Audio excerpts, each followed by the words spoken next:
அஸ்ட்ரோசைன் channel வாயிலாக உலகெங்கும் வாழ்ந்து கொண்டிருக்கும் சகோதர சகோதரிகளுக்கு அன்பார்ந்த வணக்கங்கள் மற்றும் வாழ்த்துக்கள். இன்றைய பதிவு 5 கிரகங்கள் இணைவு எங்க கும்பமனையில், அதாவது காலச்சக்கரத்தினுடைய 11வது வீடான லாபஸ்தானத்தில் 5 கிரகங்கள் இணைவு. யாரெல்லாம் இணைகிறது? ராகு பகவான், புதன் பகவான், சுக்கிரன், சூரியன், செவ்வாய், இந்த 5 கிரகங்கள் இணைந்து காலச்சக்கரத்தினுடைய 5வது வீடான சிம்மத்தை பார்க்கும் பொழுது நிச்சயமாக நிறைய மாற்றங்கள் நடக்க காத்து கொண்டிருக்கிறது. ஸோ என்ன மாதிரியான மாற்றங்கள் என்பதை 12 ராசிகளுக்கும் மேச முதல் மீனம் டீட்டெயிலாக நம்ம பார்க்க போகிறோம். இந்த பதிவை முழுவதுமாக பாருங்க. நிச்சயமாக ஏதாவது ஒரு ரூபத்தில் உங்களுக்கு யூஸ்ஃபுல்லாக இருக்குங்கிறதுல எந்தவித மாற்று கருத்தும் கிடையாது. நம்மளுடைய சேனலை நீங்கள் ஃபர்ஸ்ட் டைம் பார்ப்பவர்கள் என்றால் மறக்காம சப்ஸ்கிரைப் பண்ணிக்கிங்க. கடகராசி அன்பர்களே, 5 கிரகங்கள் இணைவு, அதாவது காலச்சக்கரத்தினுடைய 11வது வீடான கும்பமனையில் 5 கிரகங்கள் இணைவு, அதாவது உங்கள் ராசிக்கு அதாவது கடகராசி அன்பர்களுக்கு 8ஆம் இடம் என்று சொல்லக்கூடிய அட்டமஸ்தானத்தில் 5 கிரகங்கள் இணைவு. ஸோ என்னென்ன கிரகங்கள் இணைது? புதன் பகவான்.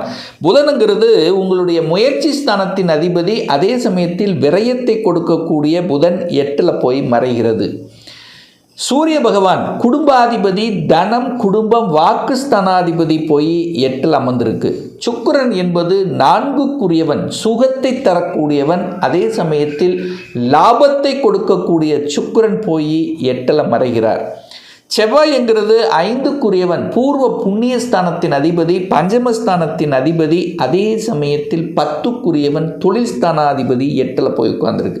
சார், எல்லா கிரகங்களும் 8ல் போய் உட்கார்ந்துருக்குதே, அப்போ கெடுபலன்களை அதிகமாக கொடுத்து விடுமா என்கின்ற ஐயப்பாடு கடகராசி என்பவர்களுக்கு நிச்சயமாக எழும். அதில் மாற்று கருத்து இல்லை. ஆனால் குருவினுடைய பார்வை, பாக்யாதிபதியினுடைய பார்வை பெற்றிருக்கிறதுனால திடீர் அதிர்ஷ்ட வாய்ப்புகளும் தேடி வரும் இந்த கடகராசி என்பவர்களுக்கு. அதாவது 8ல் 5 கிரகங்கள், 12ஆம் இடத்தில் குரு. அப்போ 8, 12 எல்லாமே போய் 8, 12லேயே மறைஞ்சு இருக்கு. அப்போ மறைந்து இருந்து உங்களுக்கு நன்மையை தர காத்து கொண்டிருக்கிறது அப்படின்னு எடுத்துக்கலாம். ஸோ 8ஆம் இடம் என்பது வலி, வேதனை, துக்கம், துயரம், அசிங்கம், அவமானம் என்று சொன்னாலும் கூட திடீர் அதிர்ஷ்டம் அங்கதான் புதைந்திருக்கிறது அப்படிங்கிறத ஞாபகத்தில் வைத்துக் கொள்ளுங்கள் இந்த கடகராசி என்பர்கள். அப்போ என்ன அர்த்தம் அப்படின்னா, வலிவேதனை என்று சொல்லக்கூடிய நெகட்டிவ் விஷயத்துக்கு இந்த கடகராசி என்பர்கள் போகக்கூடாது. அதாவது நீங்கள் நல்லதே ஏதாவது செய்தாலும் எதையாவது குறை சொல்வார்கள். அப்போ வாக்கு விஷயத்தில் கவனமாக இருக்கணும். ஏன்னா 2ஆம் அதிபதி போய் 8ல் மறைஞ்சிட்டார். அப்போ தேவையில்லாத வாக்கு இதை கொடுக்க வேண்டாம். யாருக்கு ஜாமீன் கையெழுத்து போடக்கூடாது. இதை மைண்டில் வச்சுக்கோங்க. ஜாமீன் கையெழுத்து போட்டிங்கன்னா அதை நீங்கள் கட்டக்கூடிய தன்மைகளுக்கு ஆளாக்கப்படுவீர்கள் அப்படின்னு மனசில் வச்சுக்கோங்க.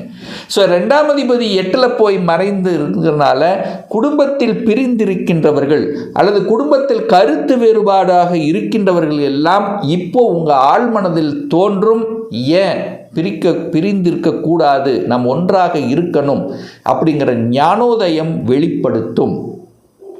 ஏன் சொல்கிறேன் அப்படின்னா, அந்த வழிகளை இப்போ உணர்ந்து கொண்டிருப்பீர்கள். யாராவது ஒரு மூலியமாகத்தான் உங்களுக்கு உங்கள் குடும்ப உறவுகளில் விரிசல் வந்திருக்கும். உங்களால் வந்திருக்காது. கணவன் மனைவிக்குள்ள ஒரு பிரச்சனை வந்துருதுன்னா, ஒரு ஈகோ கிளாஸ் வந்திருக்குன்னா, அது உங்களால் வருதோ இல்லையோ மற்றவர்களுடைய குறுக்கீடுகளால் வந்திருக்கக்கூடிய அமைப்பு. இப்போ நீங்கள் அதை உணர்வீர்கள்.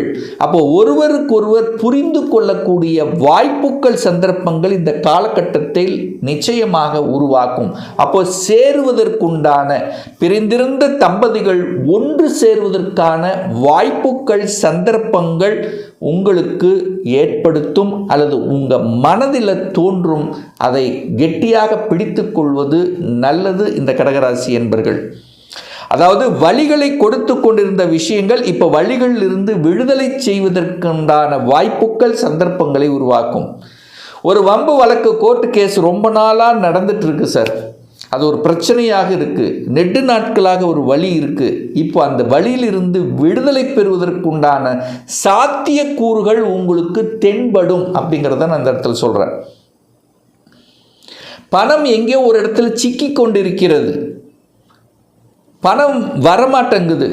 அப்போ இப்போ பணம் வருவதற்குண்டான வாய்ப்புகள், சந்தர்ப்பங்கள் உங்களுக்கு ஏற்படுத்தி கொடுக்கும். அந்த சந்தர்ப்பங்களை அதை கரெக்டாக பிடிச்சிக்கிறது நல்லது. பெரிய மனிதர்களின் தொடர்புகளை இப்போ உங்களுக்கு நிச்சயமாக ஏற்படுத்தும். அவர்களின் மூலமாக உங்களுடைய காரியங்களை நீங்கள் ஏற்படுத்தி கொள்ளலாம். காரியங்களை ஜெயிப்பதற்குண்டான வாய்ப்புகளை உருவாக்கி கொள்ளலாம். இந்த கடகராசி அன்பர்கள் இப்போதான் பார்த்தீங்கன்னா நிறைய பேர்த்துக்கு தொழில் வேலை ரீதியில் பார்த்தீங்கன்னா சில மாற்றங்கள்ங்கிறது கண்டிப்பாக இந்த காலகட்டம் உண்டு. இப்போ வேலையில் பாருங்கள், அழுத்தம், ப்ரெஷர், உங்களை டென்ஷன் படுத்தி கொண்டிருந்தவர்கள், மேலதிகாரியாக இருக்கட்டும் அல்லது யாராக இருக்கட்டும், அவர்கள் இப்போ உங்களை விட்டு வெளியேறுவார்கள் அல்லது நீங்கள் அவங்கள விட்டு வெளியே செல்லக்கூடிய வாய்ப்புகள், சந்தர்ப்பங்களை உருவாக்கும். அப்போ ஒரு பிரச்சனைக்கு தீர்வு கிடைக்கக்கூடிய ஒரு காலகட்டம் என்பதை ஞாபகத்தில் வைத்துக் கொள்ளுங்கள். நிறைய இந்த கடகராசி என்பர்கள் வெளிநாட்டுக்கு செல்லணும் அல்லது வெளியூரில் போய் பணிபுரியணுங்கிற எண்ணம் உங்கள் ஆள் மனசில் அதிகமாக இருந்துட்டு இருக்கும். இது ஒரு அற்புதமான ஒரு காலகட்டம். இந்த வெளிநாடு, வெளியூர், அந்நிய மதம், வேறு கேஸ்ட்டு சம்பந்தப்பட்ட இவர்களின் மூலமாக இப்போ நன்மைகள் நடக்கக்கூடிய தன்மை தொழில் ரீதியாகவோ வேலை ரீதியாகவோ உத்தியோக ரீதியாகவும் அமையப்பெறும். அப்போ வெளிநாட்டில் நீங்கள் அப்ளை பண்ணி காத்து கொண்டிருக்கக்கூடிய கடகத்துக்கு இப்போ நல்ல செய்திகள் உங்கள் காதில் விழுகும். டக்குன்னு, சார் நான் அப்ளை பண்ணி 3 மாதம் ஆச்சு சார், நான் வெளிநாட்டுக்காக ட்ரை பண்ணிகிட்ருக்கேன் சார், ஒரு 6 மாதமாக ட்ரை பண்ணிகிட்ருக்கேன், ஒரு 3 மாதமாக ட்ரை பண்ணிகிட்ருக்கேன், கிடைக்க மாட்டேங்குது என்கின்ற விரக்தியில் இருக்கக்கூடிய கடகத்துக்கு இப்போ சொல்யூஷன் கிடைச்சிடும்.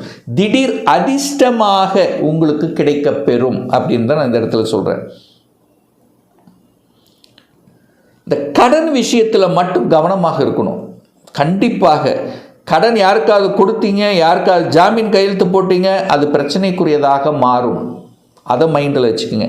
நெகட்டிவ் விஷயத்துக்கு உங்கள் மனசு, உள் மனசு இது நெகட்டிவ் அப்படின்னு படுதுன்னா அதுக்குள்ளே இறங்க வேண்டாம். அடுத்து ஒரு நெகட்டிவ் விஷயம் என்னென்னா ஹெல்த் விஷயம். ஏன்னா 5 கிரகங்கள் போய் 8ல் உட்கார்ந்துருக்கு, ஒரு வலிங்கிற இடத்துல இருக்குது. அப்போ ஹெல்த்தை கேர் எடுத்துக்கொள்வது நல்லது. இந்த கடகராசி என்பர்கள் சரியான உணவு கட்டுப்பாடு முறைகள் பின்பற்றணும். உடற்பயிற்சி ரொம்ப ரொம்ப முக்கியம். சுகர் இருக்கிறவங்க ரொம்ப அதிகப்படுத்தும். ஸோ அப்போ உணவு கட்டுப்பாடு, எக்ஸசைஸு இதெல்லாம் ரொம்ப முக்கியம்னு சொல்லிட்டேன். 4க்குரியவன் போய் 8ல் உட்கார்ந்துருக்கார். அப்போது இந்த காலகட்டத்தில் வித்தைகள் ஏற்படுத்துவது, அதாவது என்ன, வாகனத்தில் வித்தை நடத்துவது, வேகமாக செல்வது, இதெல்லாம் கண்டிப்பாக கூடாது.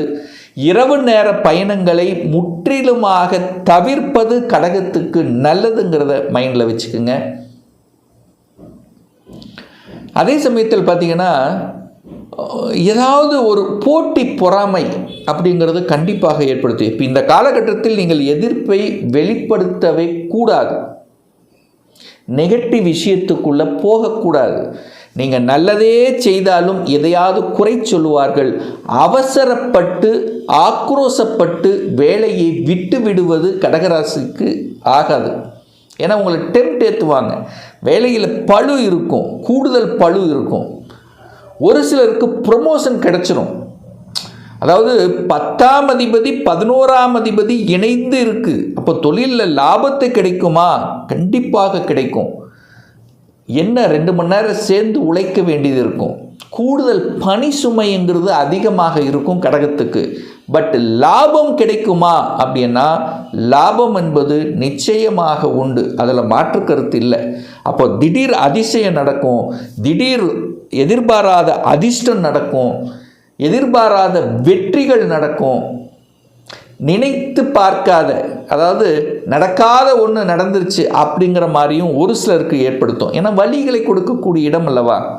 அப்போது வேலை, அதாவது நெகட்டிவ் விஷயத்துக்குள்ளே மட்டும் போகக்கூடாது. இதை மட்டும் மைண்டில் வச்சுக்கோங்க. ஏன்னா 5 கிரகங்கள் 8ஆம் இடத்தில் இருக்காரு.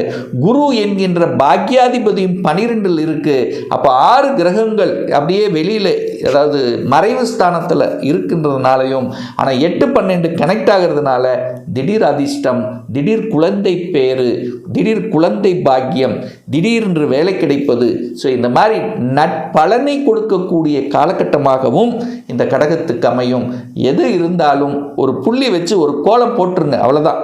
புதிய முயற்சிகள் எடுக்கும் பொழுது கொஞ்சம் இது ஓகேவா, ரைட், கரெக்டாக இல்லையா அப்படிங்கிறத கொஞ்சம் நிதான போக்குடன் செயல்படணும் என்பதை ஞாபகத்தில் வைத்துக்கொண்டு செயலாற்றுங்கள். இன்னும் ஒரு துல்லிய பலன் வேணும்.